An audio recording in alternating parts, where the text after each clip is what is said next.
যখন আপনি বলবেন মালিক ইয়াউমিদ্দিন, তখন আমার আল্লাহ উত্তর দেয় যে আমার ক্ষমতা বর্ণনা করেছে, আমার বান্দা আমার ক্ষমতা বর্ণনা করেছে।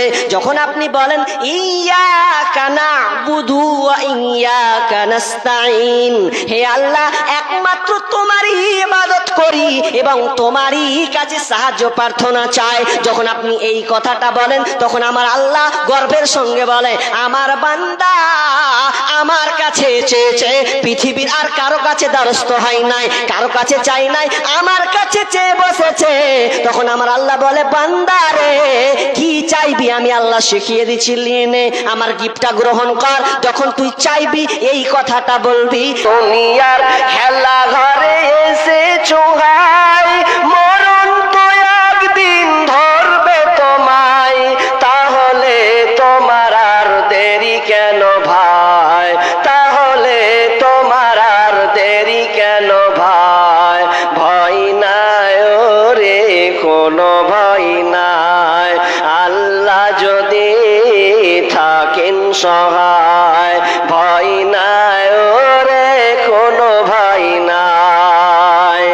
দাওয়াতের লাগি নবী তায়েফেতে যায়, উহুদের মাঠে নবী মার খেলেন হায়, দাওয়াতের লাগি নবী তায়েফেতে যায়, উহুদের মাঠে নবী মার খেলেন হায়, ধৈর্যের গুণে শেষে এলো বিজয়, ধৈর্যের গুণে শেষে এলো বিজয়, ভয় নাই ওরে কোনো ভয় নাই, আল্লাহ যদি থাকেন সহায়, দুর্গম গিরিপথ পাড়ি দিয়ে যায়, দুর্গম গিরিপথ পাড়ি দিয়ে যায়, ভয় নাই ওরে কোনো ভয় নাই, আল্লাহ যদি থাকেন সহায়, ভয় নাই ওরে কোনো ভয় নাই।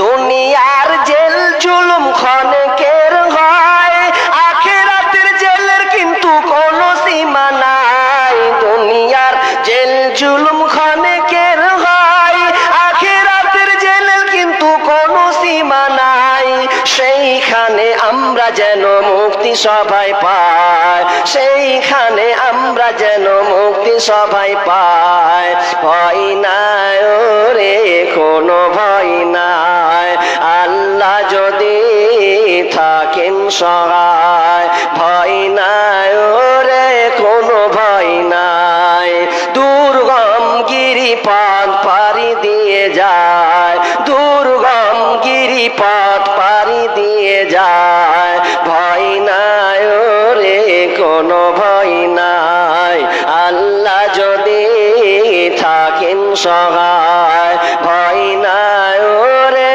কোনো ভয় নাই। উপস্থিত সম্মানীয় সুযোগ্য আজকের এই জলসার স্বনামধন্য সভাপতি, মঞ্চে উপবিষ্ট আকাশের সাদৃশ্য আলিম ওলামাবৃন্দ এবং দূর দূরান্ত থেকে আগত সম্মানীয় অতিথিবৃন্দ, আমার সম্মুখে বসে থাকা দিনদার ইমানদার মুমিন ভাই সকল ও প্রজেক্টের মাধ্যমে দেখনেওয়ালি সম্মানিতা মা ও বোনেরা, প্রথমে সেই মহান মুনিবের দরবারে প্রশংসা করি যে মহান মুনিব একটি মসজিদ কেন্দ্রিক জলসা মাহফিল, এক কথায় কোরআন এবং হাদিসের আলোচনা এবং আমলের উদ্দেশ্যে যিনি আমাদেরকে একটি শোনার এবং বলার যে সুযোগ দান করেছেন, সেই মহান মুনিবের দরবারে আমরা সবাই যে কটা ভাই বন্ধু বাবজি আছি, আল্লাহ শুকরিয়া আদায় করি, বলি আলহামদুলিল্লাহ। অতঃপর শান্তি বর্ষিত হোক সকল নবীদের উপর, বিশেষ করে আমাদের শেষ নবী জনাবে মুহাম্মদুর রাসূলুল্লাহ। আমরা সকলেই পাঠ করি সাল্লাল্লাহু আলাইহি ওয়াসাল্লাম। সম্মানিত দিনী ভাই সকল, আপনারা অবগত আছেন যে আজকে মাহফিল হবে আর উপস্থিত হয়েছে, আপনারা হাজির হয়েছেন। আমি আপনাদের সম্মুখে মহাগ্রন্থ আল কোরআন থেকে সূরা বাকারা থেকে কয়েকটি আয়াত পড়েছি এবং দুইখানা হাদিসে নববী পাঠ করেছি।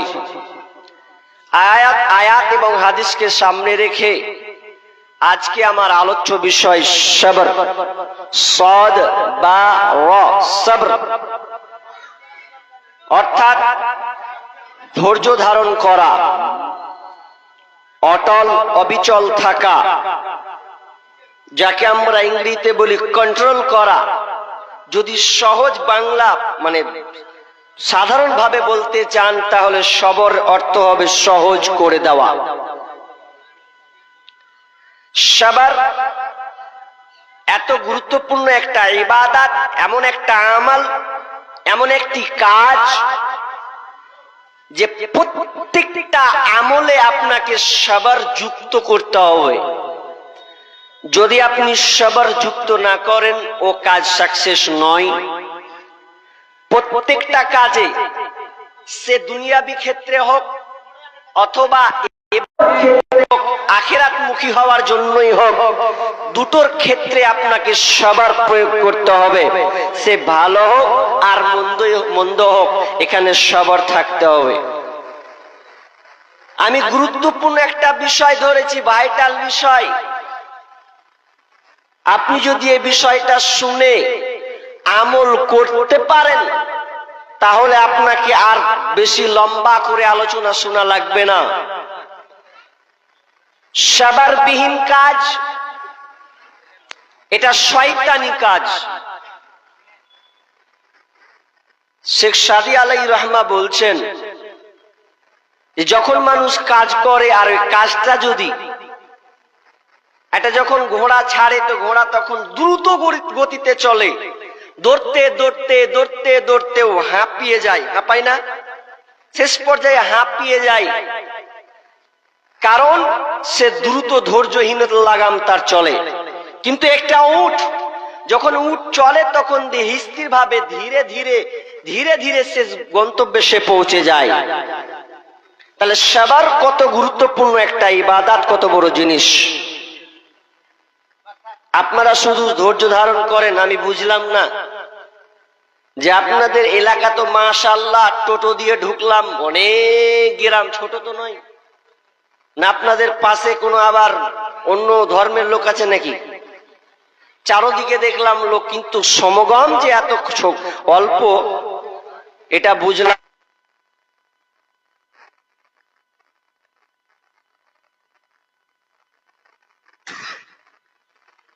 এবং আজকের প্রধান আলোচক ভাই ব্রাদার রাহুল, তিনি দেখলাম উপস্থিত হয়ে গেছেন। তিনিও উপস্থিত হয়ে আছেন, একজন আকর্ষণীয় একজন আলেম বক্তা বা যিনি ইসলামকে নিয়ে কাজ করছেন, দায়ী হিসাবে মানুষকে দাওয়াত দিচ্ছেন, তার প্রচার প্রসার মাশাআল্লাহ দুই বাংলা, ভারত এবং বাংলাদেশ। অথচ দেখছি আজকের সমাগমটা খুব স্বল্প।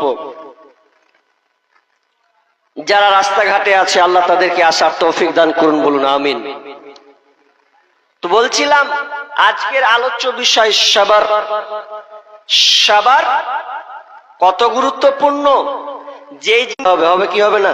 যদি আপনি ধান নিতে চান তাহলে একে 4 মাস অপেক্ষা করতে হবে, অপেক্ষমান হতে হবে। এরপরে আপনাকে ধান দেবে, আপনি বাড়িতে রান্না করে খাবেন, ভাত করবেন। ঠিক তেমনি ভাবে যদি আপনি একটা আম গাছ লাগান, তো আম গাছকে মানুষ থেকে ধৈর্য ধারণ করতে গেলে মিনিমাম 3 থেকে 4 বছর, তারপরে আপনাকে প্রথম ফল দেবে। তাহলে এখানে ধৈর্য আছে বেশি। আপনি আরো চলে যান তাল গাছ, ওখানে আপনার সাকসেস ধন্য আছে, ওখানে আবার মজা আছে। তো আমি সবার দুই দিকে ভাগ করছি, আমি করিনি, আল্লাহ নিজেই করেছেন। আর দুটি আয়াত আমি পড়েছি। সবার দুই ধরনের আছে, একটু খালি লক্ষ্য করেন সবার কি জিনিস। বিসমিল্লাহির রহমানির রহিম।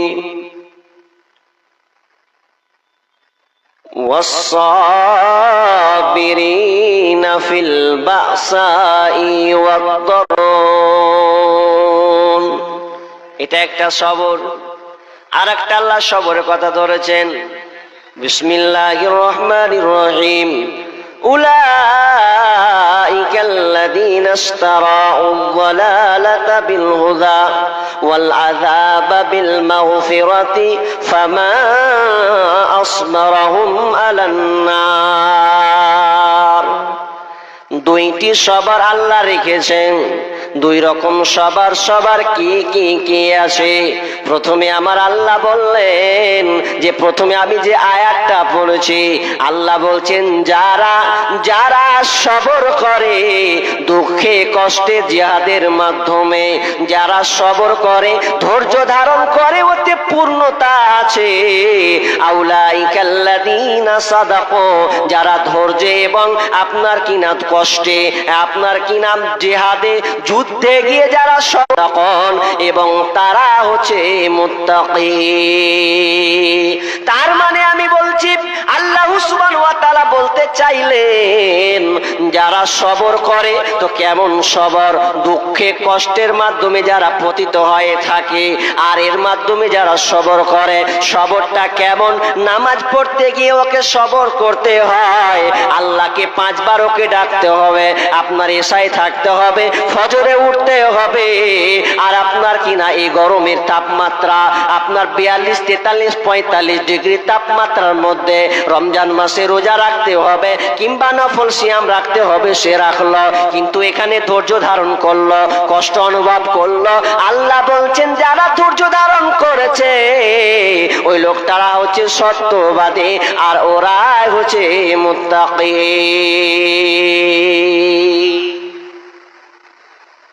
দুনিয়ার যত ইবাদত আমল আছে ভালো কাজের, ওতে কিন্তু কষ্ট আছে, কষ্ট নাই? একটা মানুষ যদি 5 ওয়াক্ত সালাত আদায় করে, ওর কষ্ট আছে কি নাই? অবশ্যই কষ্ট আছে। টাইম বা টাইম কন্টিনিউ পড়তে হবে, এটা কষ্টের ব্যাপার। রোজা রাখতে হবে, সাহারি খাবে, তারপরে আবার ইফতার করবে, লং টাইম, লম্বা টাইম তাকে ধরতে হবে, এখানেও কষ্ট আছে, কষ্ট। আর একটা কষ্ট আছে, কেমন কষ্ট জানেন? আল্লাহ বলছেন ওটা কি? উলাইকাল্লাযীনা ইশতারাউয-যালালাতা বিল-হুদা ওয়াল-আযাবা বিল-মাগফিরাতি ফামা আসবারাহুম আলান-নার। আল্লাহ সুবহানাহু ওয়া তাআলা বলছেন উলাইকাল্লাযীনা ইশতারাউয-যালালাতা বিল-হুদা, যারা হেদায়েতের পরিবর্তে পথভ্রষ্টতা, গুমরাহিতাকে বেছে নিল, হেদায়েতকে ছেড়ে দিয়ে পথভ্রষ্টতাকে ছেড়ে আপনার কি নাম বেছে নিল, ওয়াল আযাবা বিল মাগফিরাতি, এবং মাগফিরাতের পরিবর্তে আযাবকে ক্রয় করল, তার মানে জাহান্নামকে সে ক্রয় করে নিল। ফামা আসবারাহুম আলান-নার, তারা ধৈর্যের মধ্যে, তারা কতই না ধৈর্যশীল, যে যারা আগুনকে আপনার কিনা আযাবকে ক্রয় করল। কথাটা একটু খুলে বলি বুঝবেন। হেদায়াতকে ছেড়ে দিয়ে পথভ্রষ্ট ধরলো, আর মাগফিরাত ওটাকে ছেড়ে দিয়ে সে আযাবকে ক্রয় করলো। তো ওরা ধৈর্য রাখলো কোথায়? তো আগুনের। কেমন আগুনে ধৈর্য রাখলো গো? হাজি ভাই নামাজ পড়বে না? ভালো লাগে না, কে পড়বে না? হাজি ভাই আচ্ছা নামাজ পড়ছেন না তো তাস খেলা গেলা তো ছাড়েন, এটা ছাড়া যাবে? তাস খেলছি 4 জন মিলে টাইম পাস হচ্ছে, তাস ছাড়বো মানে ওখানে ও ধৈর্য দেখাচ্ছে, কত স্থির ভাবে। আচ্ছা হলো ভাই, মদটা ছাড়বেন না? ওই যে বক্তা আসিস না, চালাট মদ না খেলে তা আমার চলবেই না। মত চলবে আমার, এটা আমার ধৈর্য রাখতে হবে না, মানে এই ধৈর্য রাখছে সবকিছু। তাসে, লুডুতে, পাবজিতে আপনার যত খেলা হারাম খেলাই, আর যত হারাম খাদ্য, যত আপনার হারাম কাজে সে ধৈর্য দিল, সময় ব্যয় করলো। একটা নায়িকা আসলো, অনুষ্ঠান হয়েছে আপনার কিনা, নায়িকা আসলো আপনার কিনা, কোন দেশের নেতা আসলো, ধৈর্য ধরে মাথায় আপনার কিনা সূর্যের তাপ 42-45 ডিগ্রি তাপ, এরপরও সে নেতাকে দেখার জন্য, নায়ক নায়িকাকে দেখার জন্য সময়টা সে ব্যয় করলো, ওখানে সে ধৈর্য ধারণ করে দিল।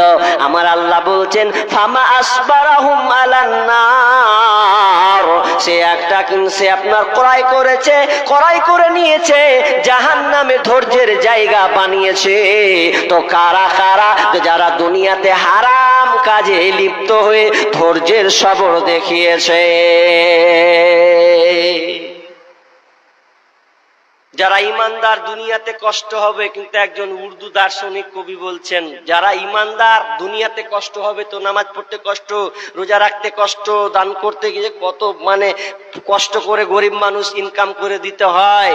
তো একজন উর্দু দার্শনিক বলছে दुनिया में अगर रब चाही चलोगे तो आखिरत में मुनचाही चल पाओगे, दुनिया में अगर रब चाही चलोगे तो आखिरत में मुनचाही चल पाओगे।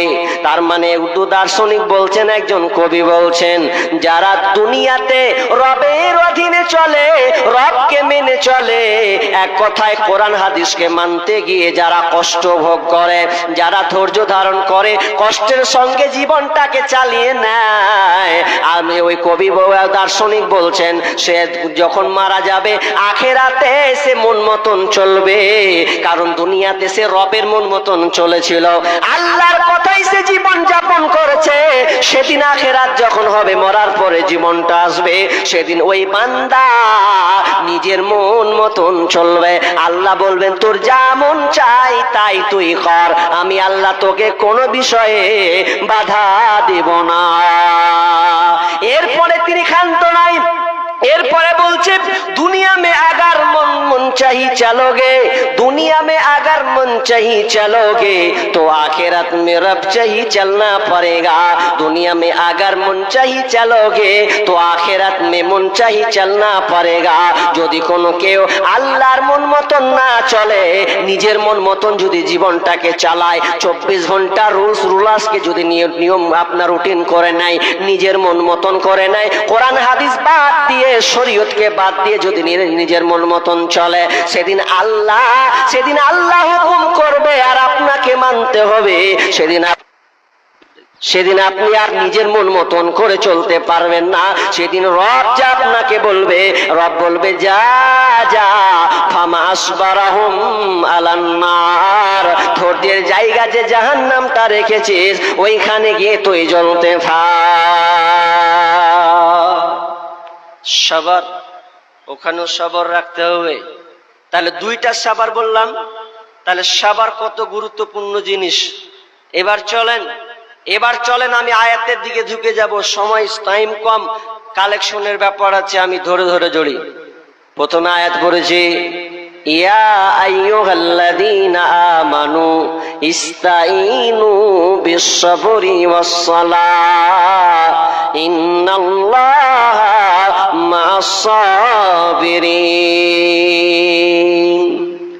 আল্লাহ সুবহানাহু ওয়া তাআলা বলেন হে ঈমানদার, হে ঈমানদারেরা, ইয়া আইয়ুহাল্লাযীনা আমানু, যারা ঈমান এনেছো, ইস্তাঈনু, আমার কাছে চাও, ইস্তাঈনু বিস-সাবরি ওয়াস-সালাহ, সবর এবং সালাতের মাধ্যমে তুমি আমার কাছে চাও, ইন্নাল্লাহা মা'আস-সাবিরিন, নিশ্চয় আল্লাহ ধৈর্যশীলদের মধ্যে রয়েছে।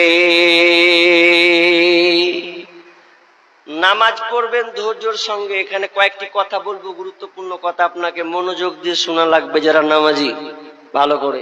কি ব্যাপার? এই তো ফেনি ব্যাপার।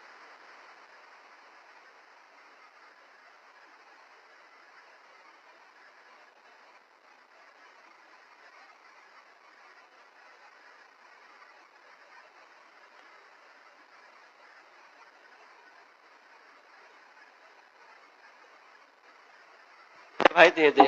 হ্যালো,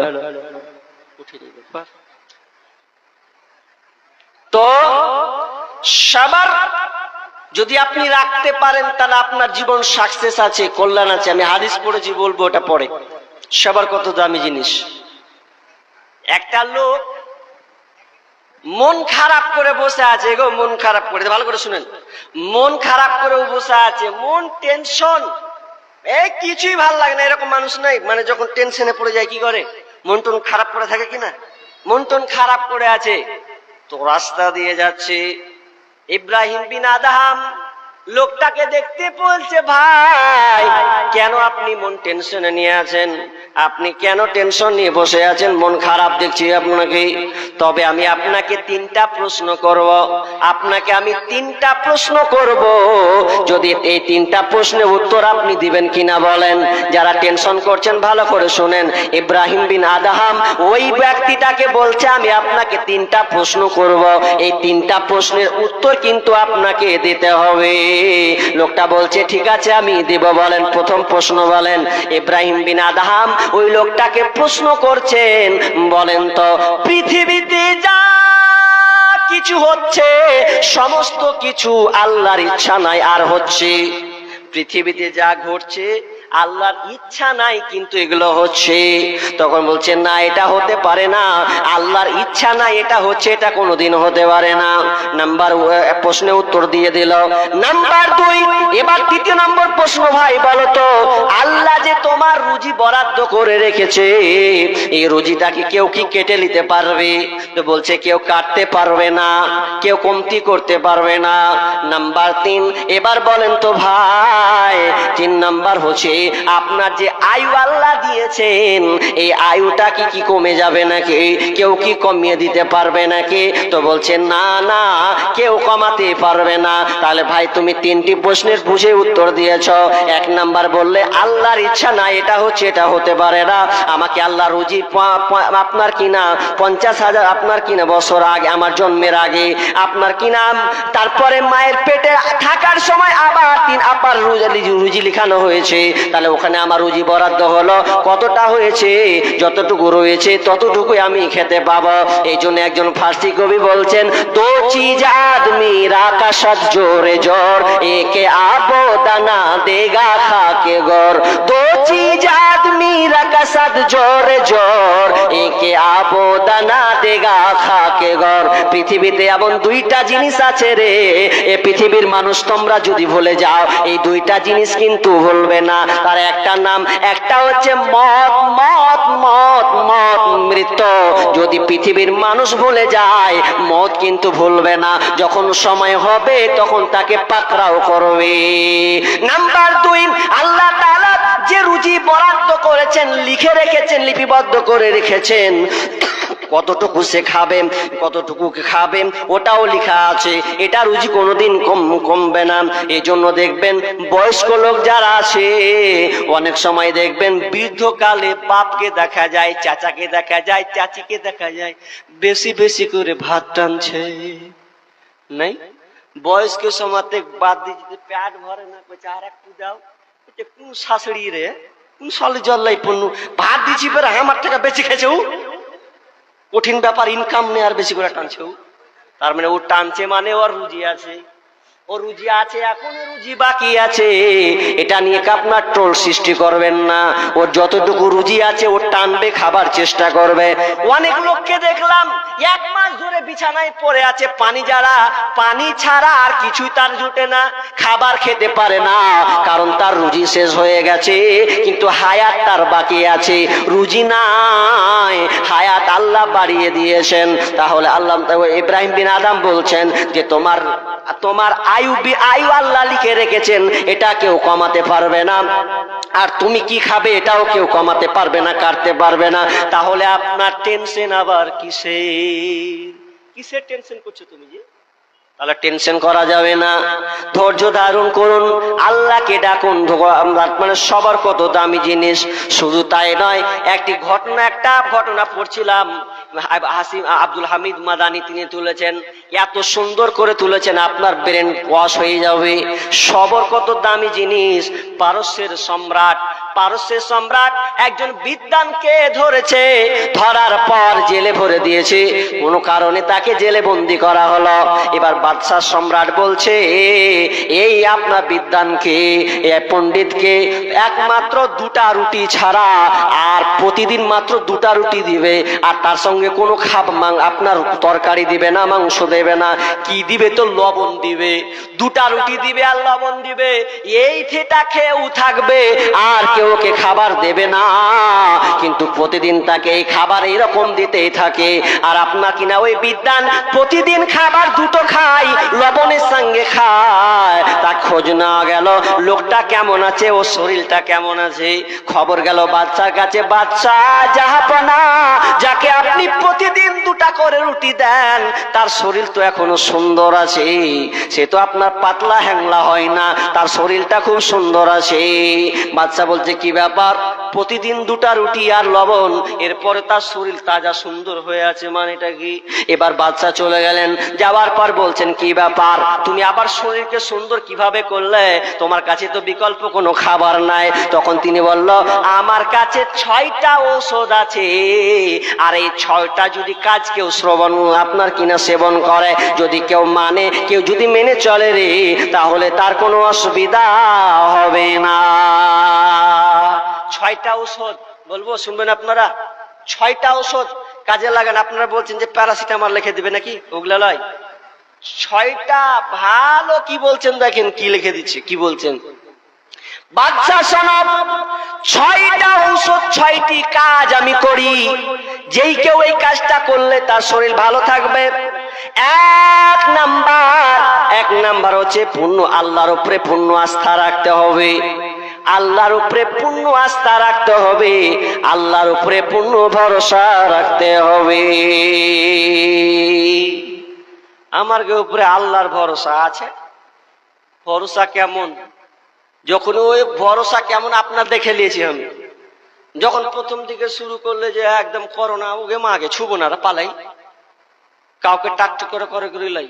এটা ওই লাতি রেখে শুনেবেন যে 2019 এরকম হয়েছিল রে, সব বন্ধ, শুনাবেন।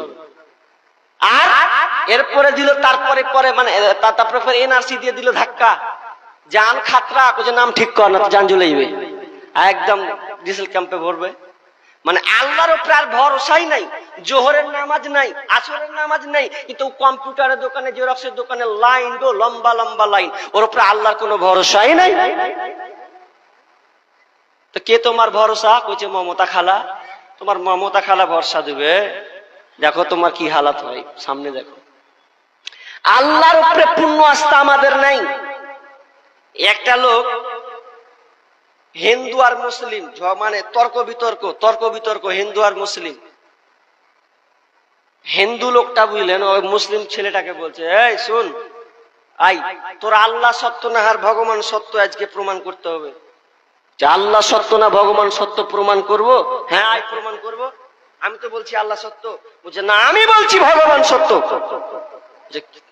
মানবো না। আর কিন্তু ট্রেনিং নিয়ে চলে এসছে, বুঝলেন? ট্রেনিং নিয়ে। হিন্দু কি ট্রেনিং জানেন? ওকে বলছে, যদি তোর আল্লাহ সত্য হয় তো বুঝা যাবে, 1 তলা থেকে পড়বে নিচে। কি? যদি 1 তলা থেকে নিচে পড়িস, যদি হাত পা না ভাঙে, তো যদি আল্লাহ কয়ে নামিস পড়িস, তো জানবো যে তোর আল্লাহ সত্য। আর আমিও নামবো, আর নামার পর যদি আমার হাত পা ঠিক থাকে, তাহলে আমি বলবো যে আল্লাহ মিথ্যা, ভগবান সত্য। মানে ওকে মূর্তিওয়ালা সব সত্য। তখন মুসলিমটা বলছে, খ্যাপা হারাকে পারবে, পড়বো লাভ দিয়া, কিছু হবে না তো। আর হিন্দু লোকটা তো ট্রেনিং নিয়েছেও, মানে ওই 1 মাস খালি ট্রেনিং দিয়েছে, ধপ পড়ারটা খালি। আর ঈদ ছাড়া ট্রেনিং নেই, আর খালি পাওয়ার দেখাচ্ছে আমরা কেমন কতটা সত্য আছি, বুঝে লাগতে হলে। এবার নিয়ে চলে গেছে একটা বাড়িতে, যে বলছে উপরে চাপ। এবার যখন মনে মনে চাপছে, প্রথমের পালা পড়েছে কার? তো মুসলিম তো চালাক, তো বলছে আমি পড়বো না, তুই আগে পড়। হিন্দুটাকে বলছে, তুই আগে পড়, আমি পরে পড়বো। তুই আগে পড় না রে ভাবি, না তুই আগে পড়, তারপর দেখছি। তখন কি করেছে, যখন বললো যে হিন্দু লোকটা যখন হলো পালি পড়লো, তখন ও আবার পড়ছে। তো ওপর থেকে কার নাম লিখে? পরিশ্রম করছে, হায় ভগবান ভগবান করে নিচে পড়েছে, উডেকবাজি করে বাম্পারে হারিয়ে গেছে, মানে ও ট্রেনিং নিয়ে আছে তো। আর ই তখন মাথা খারাপ, আল্লাহ কি করনু, এবার যদি আমার পালা কি হবে, মানে ওর ইয়াকিন ওর বিশ্বাসটা এবার হারিয়ে গেল যে হিন্দু লোকটা ভগবান খেয়া পড়লো আর হাত পা ভাঙলো না, কিছু হলো না, যে এবার আমি তখন ও খেপা দেখেন আল্লাহর উপর পূর্ণ ভরসা নাই, তখন ও কি করছে, এবার তো আমার পালা হয়েছে, তা আমি যখন ঝাঁপ মারবো শালা দুটা একসাথে করবো, আল্লাহ কবু ভগবান কবু, দুটার মধ্যে একটা হবে, তাহলে আমি বেঁচে যাবো, হাত পা ভাঙবে না। তখন ওপর থেকে পড়েছে, বুঝলেন, তখন বলছে হে আল্লাহ এ ভগবান, আর যেমনি পড়েছে পাটাম করে হাত পা ভেঙে যাওয়ার, তো ভেজালে পড়ে গেল, তাহলে আল্লাহ কোয়া লাভ হলো না, ভগবানও কোয়া লাভ হলো না, আর এই তো ইয়ে হয়ে গেল। তা আচ্ছা বলুন তো তার মধ্যে কি দুর্বলতা ছিল? দুটা জিনিস ছিল না, এক আল্লাহর প্রতি তার পূর্ণ ভরসা নেই, নাম্বার দুই এবং তার ট্রেনিংও নেই।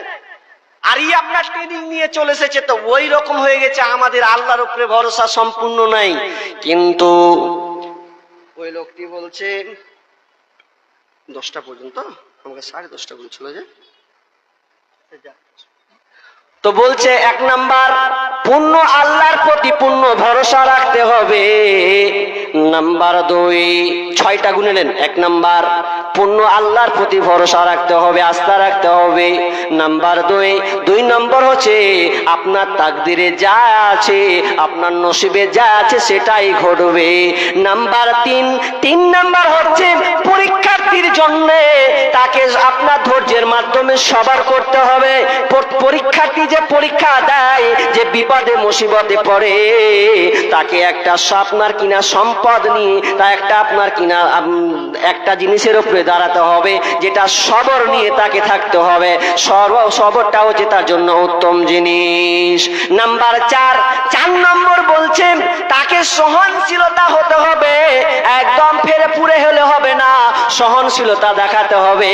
5 নাম্বার বলছে যে 5 নম্বর হচ্ছে যে তাকে দেখাতে হবে কি, তাকে দেখাতে হবে যে আমি এখানে আছি, ভালোই আছি, হতে পারে আমি এর চাইতে খারাপ অবস্থায় থাকতাম, আমাকে আল্লাহ এখানে রেখেছে জেলের মধ্যে, কিংবা আমাকে মুসিবতের মধ্যে রেখেছে, হয়তো এই মুসিবতের চাইতে আল্লাহ আমাকে আরো খারাপ মুসিবতে রাখতে পারতেন। 5টা হয়ে গেল। নাম্বার 6 একটা সময় আসবে এখান থেকে আমাকে আল্লাহ উদ্ধার করবে, আমি এখানে আছি। 6 নাম্বার কাজ, আমাকে আল্লাহ এখান থেকে পরিত্রাণ দেবেন, উদ্ধার করবেন। এই 6টা কাজ যদি কেউ করতে পারে, তাহলে তার শরীরটাকে সে পারফেক্ট রাখতে পারবে, চিন্তিত মন সে ভাবনা চিন্তা থেকে দূরে সরে যাবে।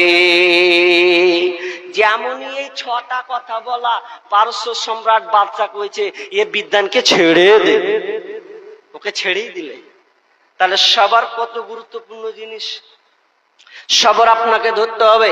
আমি চট করে যাব, 15 মিনিট আগিয়ে নিয়ে যাবো ইনশাআল্লাহ, কিছুটা করব। তো সবর চাইতে হবে। তো সবরটা কোথায় দেখাতে হবে? সবরটা মাঠে নয়, ঘাটে নয়, এর সবরটার একটা স্থান আছে। আল্লাহ বলছেন সবরের জায়গাটা কোথায়? তো সলাত নামাজ, এই জায়গাটা দেখাতে হবে।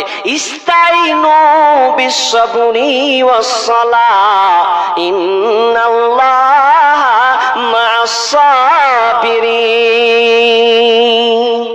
ধৈর্যের সঙ্গে তুমি আল্লাহর কাছে চাও, কি তুমি চাইবে তোমার যেটা প্রয়োজন আছে, নামাজে যাও, ধীর স্থির ভাবে তুমি আল্লাহর কাছে চাও। কিন্তু আমাদের ধৈর্য নাই, সালাতে নামাজের মধ্যে আমাদের কোনো ধৈর্য নাই, তাড়াহুড়া করে নামাজ পড়ি। অথচ আমিরুল মুমিনিন ওমর বিন খাত্তাব রাদিয়াল্লাহু তাআলা আনহু যখন তিনি নামাজের মধ্যে ছিলেন, ফজরের সময় আপনার কিনা নামাজের মধ্যে আছেন, এমন সময় বেঈমান কাফের পিছন থেকে বল্লম মারলো, বল্লম মেরেছে। বল্লম যখন মারলো, মারার পর পিছন দিক থেকে সামনে ফুটিয়ে দেওয়া হলো, এমন অবস্থা করে দেওয়া হলো, আহারে আমিরুল মুমিনিন নামাজ আর পড়তে পারলেন না, বেহুশ হয়ে গেলেন, রক্ত গল করে পড়ছেন। নামাজের মগ্নে ধ্যানে তিনি ছিলেন, তিনি পূর্ণ নামাজটাকে কমপ্লিট করতে পারেননি। এমন সময় আপনার কিছুক্ষণ পরে তার যখন হুঁশ ফিরল, ব্রেন যখন তার খুলল, আপনার কি কিনা যখন সে হুঁশের মধ্যে আসলো, এবার আমিরুল মুমিন বলছেন, ওরে আমার সাহাবীরা, বলো বলো বলো তোমরা আমার নামাজটা কমপ্লিট হয়েছে কিনা, আমি নামাজটাকে পূর্ণ কমপ্লিট করতে পেরেছে কিনা তোমরা আমাকে একটু বলো। দেখেন আমিরুল মুমিনিন সালাতের মধ্যে কত গুরুত্বর সঙ্গে ছিলেন। তিনি বলছেন না একজন নেতা হয়, তিনি আমিরুল মুমিন হয়ে বলছেন না, বলো তো যে লোকটা আমাকে মারলো পেছন থেকে বললাম, ওই লোকটাকে তোমরা ধরতে পারলে কিনা, ওই লোকটার শাস্তি হলো কিনা, কোন লোকটা আমাকে বললো মানলো। এ সরাসরি কথা না বলে তিনি সরাসরি বলছেন, সাহাবীরা রে, আমার নামাজটা কমপ্লিট হয়েছিল কিনা, অথচ তার রক্ত গল গল করে বলছেন। সাহাবীরা বলছেন, আমিরুল মুমিনিন আপনার এক রিকাত নামাজ বাকি আছে, এক রিকাত নামাজ আপনি এখনো পড়তে পারেননি। আমিরুল মুমিনিন বলছেন, সাহাবীরা রে, জলদি করে তোমরা আমাকে পানি এনে দাও, আমি আগে উযু করব, এ রক্ত মাখা শরীরে আমি উযু করব, উযু করার পর আমি এক রিকাত নামাজকে আমি কমপ্লিট করব। তাদের নামাজের মধ্যে ধৈর্য দেখেন কত মজা। আর আমার গে জোহর কুণ্ডে ছুটলো, আসর গেল, 5 ওয়াক্ত গেল, কোনো খবরই নেই, যা উড়ে চলে যা, কোন ব্যাপার নেই। অথচ সাহাবীরা সামান্য একটা ওয়াক্ত ছুটে যাচ্ছে, গো গল গল করে রক্ত বেরোচ্ছে, খাবার খাচ্ছে, বেরিয়ে চলে যাচ্ছে। এর পরেও নামাজের মধ্যে তার গুরুত্ব আছে যে আমার নামাজ পূর্ণ হয়েছে কিনা।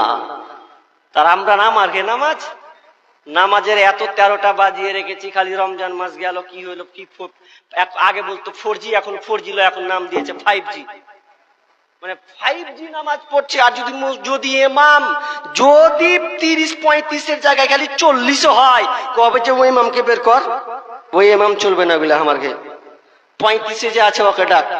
তখন ও 35 ওয়ালা যে আছে ও আল্লাহ আকবার কয়ে কবে আলহামদুলিল্লাহ রাব্বিল আলামিন, মধ্যখানে জবাব আছে ওয়ালা দাল্লিন, আমিন, শেষ করে দেবে, যা লে যেমন লিবি 5G নামাজ। অথচ নামাজ ইস্তাইনু বিসসাবরি ওয়াস সালাহ, সালাতের মাধ্যমে তুমি ধৈর্য নিয়ে নামাজটাকে পড়বে, কারণ তুমি এই জন্য পড়বে।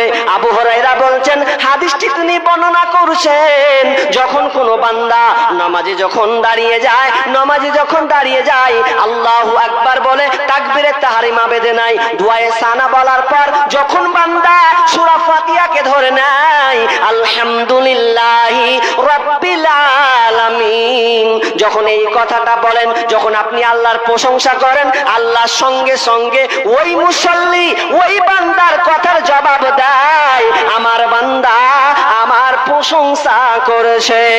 যখন আপনি একটার পর একটার বলবেন আর রহমানির রহিম, তখন আমার আল্লাহ আসমান থেকে উত্তর দেয় যে আমার বান্দা আমার গুণগান বর্ণনা করেছে।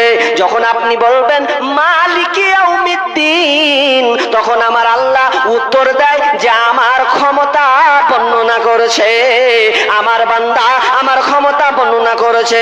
যখন আপনি বলেন ইয়াকা না'বুদু ওয়া ইয়াকা নাস্তাঈন, হে আল্লাহ একমাত্র তোমারই ইবাদত করি এবং তোমারই কাছে সাহায্য প্রার্থনা চাই, যখন আপনি এই কথাটা বলেন, তখন আমার আল্লাহ গর্বের সঙ্গে বলে, আমার বান্দা আমার কাছে চেয়েছে, পৃথিবীর আর কারো কাছে দ্বারস্থ হয় নাই, কারো কাছে চাই নাই, আমার কাছে চেয়ে বসেছে।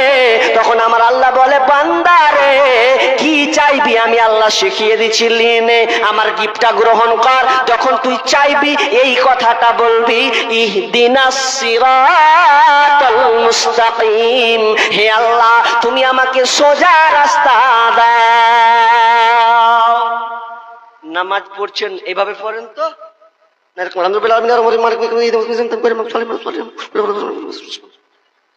তাহলে আল্লাহ কোনো উত্তর দেওয়ার সুযোগ নিলেন? কি চলছে? সবার ধৈর্য, সবার না থাকলে ওই ইবাদত কবুল হবে না। দুনিয়াতে যেমন টাকা না থাকলে আপনি কোনো জিনিস কিনতে পারবেন না, টাকা না থাকলে আপনার মূল্য থাকবে না। দোকানে যাবেন, মাল নেবেন তো বলবে আগে টাকা ফেল, টাকাটা দাও, টাকা দাও, মাল নাও। শুধু তাই নয়, টাকা থাকলে আপনার সম্মান মর্যাদা সব বেড়ে যাবে। টাকার সঙ্গীতটা আপনারা শুনেছিলেন যে টাকা থাকলে সবার কাছে ভালো, আর যদি টাকা না থাকে আপনি সবার কাছে কালো, সে বাপ হোক, মা হোক, ভাই হোক, বিবি হোক, টাকা নেই মাও ভালোবাসবে না, টাকা নেই বাপও বলবে কি 18 বছরে এরা ঘুরে বেড়াচ্ছি, হাঁটান দেখা ইনকাম কর, ইনকাম করতেছিস কি খাচ্ছিস, বাড়তে গিয়েছিস ইনকাম করে লিয়াই, তাহলে টাকা ওখানে লাগছে।